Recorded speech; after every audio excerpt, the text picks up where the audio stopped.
Ladies and gentlemen, welcome to the second video on past pawns. These are different positional chess concepts that we're going to be covering in this series. The first chess concept that we're covering is past pawns, and in this video we're going to be applying our knowledge from the first video over to these 5 sort of different chess puzzles and concepts. Each puzzle increases in difficulty as we go on, and you guys should pause the video before each puzzle starts and try to figure out the answer before I show it to you. Now let's get started. So this first puzzle is a very easy one. We're playing white, and this is white to move. Our goal is, of course, to promote this passed pawn. How do we do that? Well, we have two options. We can just play c7 right away, and I mean, black doesn't really have anything to do besides take the queen. Of course, if black moves the queen away, this is far too passive, and we're able to infiltrate and just promote very quickly with a move like knight takes a7, for example. This forces the rook away. The rook cannot move anywhere, of course, because we just simply take the rook and promote. So the rook is forced to take, and at this point you're just up material. Rook c8 is next, and you've just won the game. A much simpler way to achieve this is by taking the queen. You're simplifying and just eliminating every single option for your opponent. After the rook recaptures, you're going to play c7, the rook moves back, and once again this knight takes a7 idea comes into play. So now this rook cannot do anything besides take this pawn. Of course, if the rook moves away, you will simply promote to a queen and win the game. Hopefully you guys get the gist of how this sort of works now. This is by far the easiest puzzle. Moving forward, we'll be getting more difficult and more interesting puzzles. Besides this one, all the puzzles mentioned in this video are from real games, so these are applicable. These are situations you might find yourself in, and these are definitely worth studying and practicing. For this puzzle, I'm going to give you guys just a couple of seconds to figure out what the move here is. This is white to play. And now that you've hopefully figured this puzzle out, or if you haven't been able to solve this, this is fine. Everybody here is at a different level. Everybody moves at a different pace. If you haven't been able to figure this out, just pay closer attention to the ideas here and the fact that sacrificing material in order to push your past pawns is okay. Also keep in mind that for most puzzles, there are multiple solutions here that are just fine and they work completely well. So for example, b3 here is just considered a good move because simply you are in a better position overall, but we are looking at the most precise, most direct solution that has to do with these passed pawns. So the move here, and that was played in the actual game, was bishop to a6. This is an incredible move because if your opponent takes this bishop, you simply play c6. Now you have all of these connected passed pawns that are marching down the board. The rook cannot take this pawn because you can play c7 or d7. Both of these work completely fine. And black is simply unable to stop one of these pawns from promoting. For example, this runs into d7. Absolutely nothing here works because you can just promote either pawn, by the way, and you are simply completely winning. So this is a very nice puzzle. Now, what happens if black decides to not take this bishop? Obviously, black doesn't have that many options, moves this pawn, for example. At that point, you can sacrifice your bishop by taking the pawn, and then you still play c6. Nothing really changes. The concept is still the exact same. But the point is that you're sacrificing material in order to open up the lines for your passed pawns. This is something that is very important and crucial because a lot of the time it's kind of impossible to break through unless you sacrifice material. And it's okay to sack material, as we've established in the previous video, because the pawn is going to become a queen, so you're going to get repaid for your sacrifice. Before we start the next puzzle, I just wanted to apologize real quick for being absent for the past week and haven't been uploading really. I've been sick the whole week, and obviously that hasn't really given me any opportunity to make videos. I've been studying for school and just preparing for all of these things, so I haven't really had the opportunity to post. Now that I'm feeling better, hopefully my schedule will be back to more consistent uploads. I just wanted to clarify that and just wanted to apologize for my lack of uploads. Puzzle number 3 is once again white to move. This is an interesting one. I'm going to give you guys a couple of seconds to pause this video and figure this one out. Okay, like I've mentioned earlier, there are always a couple of solutions. So even if you don't get the right one, don't worry. We're just looking at the most clinical one. So even if you don't get the right answer, don't really worry about it. Just make sure you understand these concepts and you are going to improve as time goes on. The move here is h6. Point of h6 is that you're getting this pawn closer to promotion, and the reason you're not worried about something like a2 or, for example, a takes b2 is because you have rook h8, this king slides down, or let's say even the knight blocks, and there's really no hope. No matter where the king goes, this is checkmate. If the king slides down this square, nothing really changes. This is still mate. And so therefore, a2 or a takes b2, neither of those moves are possible. So black has to respond with something else. After the move h6, we had knight f5. And after knight f5, you can simply give this check. The king slides down.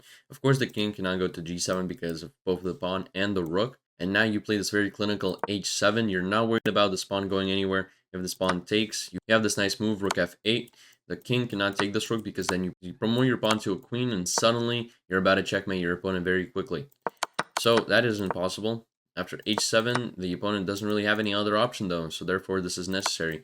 But if your opponent doesn't take your rook and just slides the king over, preventing your pawn from promoting, because of course then your opponent gets to promote first, and that leads to checkmate for black actually. You want to avoid that at all costs, and so you can play king d2. This prevents the pawn from promoting because the rook now sees his pawn. The rook can slide down. You can play king c2. This once again stops this pawn from promoting. The point is, if you didn't do that, and let's say just promote your own pawn, this pawn would be able to promote with check. This is obviously devastating for white.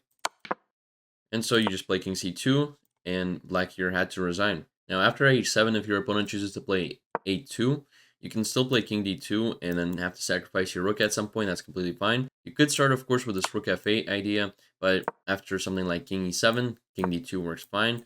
Let's say this pawn promotes. You're going to sacrifice your rook. And at that point, of course, you're winning because you have an extra queen. You're about to have this extra bishop because if this bishop moves out of the way, you simply deliver checkmate on the next move. And yeah, let's move on to the next puzzle. Before we jump into this next puzzle, if you guys are enjoying the video, please consider liking and subscribing. It helps my channel out a ton, and it helps you stay notified for when future videos come out. Thank you. Now make sure you pause the video and try to figure this puzzle out. This one is really interesting and it has multiple solutions. So once again, if you don't get the right one, don't worry. You're probably still onto something and the game is still probably completely better for you. So the move here is e3. Interesting move, right? You're sacrificing your queen. The queen cannot take this pawn, even if it wanted to, simply because the queen is pinned to the king. So the queen has to take your queen. Now you're down an entire queen. However, the compensation lies in the fact that you're about to checkmate your opponent and also promote your own new queen. e2, the nice placement of the bishop prevents the king from blockading the square, and it forces the king to move over. And then you can simply continue with d2. Now these two pawns are one square away from promotion. And something that I have to point out is that when you have connected passed pawns, it is very important that you keep them together like this on the same rank. So when they're on the same rank, it's incredibly difficult to blockade them because imagine this position, but it's white to move. This knight simply jumps into d2, and this whole position crumbles because you're down a queen. So even though you can technically promote the pawn and win a rook, you are down an entire queen, and you are losing. When these pawns are on the same rank, it's impossible to blockade them, and you're going to have a lot of success. So when you have connected passed pawns, keep them on the same rank. They're much stronger and impossible to blockade. And if you are fighting against connected passed pawns, your goal is to blockade them. And so if your opponent doesn't know this sort of principle of keeping them on the same rank, you're going to have a lot of success in just blockading the pawns. The player with the white pieces resigned at this point, but there are definitely a couple of moves that he could have played. For example, if white played knight takes this pawn, you're going to simply recapture with your own rook. And afterwards, this pawn promotion is inevitable because you're going to play rook d1. You definitely don't want to promote this pawn just yet because you're going to be left with a bishop and a rook versus a queen. That's still kind of okay, but white has just too many pieces on the board. So what we notice is that this king has nowhere to go. This king is stuck on this first rank, and this rook can't do that much either. So no matter what happens, let's say that this pawn just moves, you're going to give this check, and then you're going to promote your own queen. And first of all, this is checkmate, but even if it wasn't, you're up an entire piece. You're definitely winning in this game. I thought this was a great puzzle because it's an excellent illustration of it's okay to sacrifice material to get those passed pawns closer to promotion, especially in a spot where this king is so jammed and cramped and has very little space.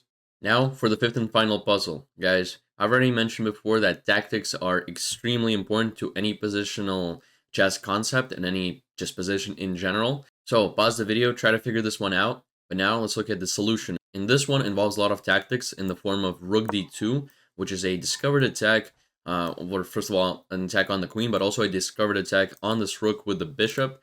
So you're going to lose something if you're black here. Now, rook d2, of course, was the move. Black can try a couple of different things, like moving the queen. At that point, we can simply win this rook with the bishop, and then we're going to continue marching forward by moving our rook up, trading all of these pieces, and then slowly just pushing this pawn forward until promotion. That's obviously nice, but let's look at how we got here in the first place. So if we go a couple of moves back, we see that we played e6, or the player playing with the white pieces played e6. This rook slid over to e7, and then bishop a3 was played. So the point of bishop a3 was to take this pawn. Why bishop a3? How did the player find bishop a3? Well, every single piece in the game is currently involved, except for this bishop. Now, the bishop would be happy on g5 as well, but it cannot access g5 because of this queen. So, is it possible to play something like queen a5 and then play bishop g5? Yes, absolutely. Queen e5 is probably even a slightly better move, But bishop a3, obviously, an excellent move as well. The point is that you're going to immediately involve this bishop with g5 and then push this rook out. Now, you might be thinking that h6 actually stops this. It doesn't, because you can simply take this pawn. This pawn recapture is impossible because this king is pinned, or sorry, this pawn is pinned to the king. So, of course, the only move here is rook f5. At that point, your queen can slide back to e3 or even e2 if you wish to do so.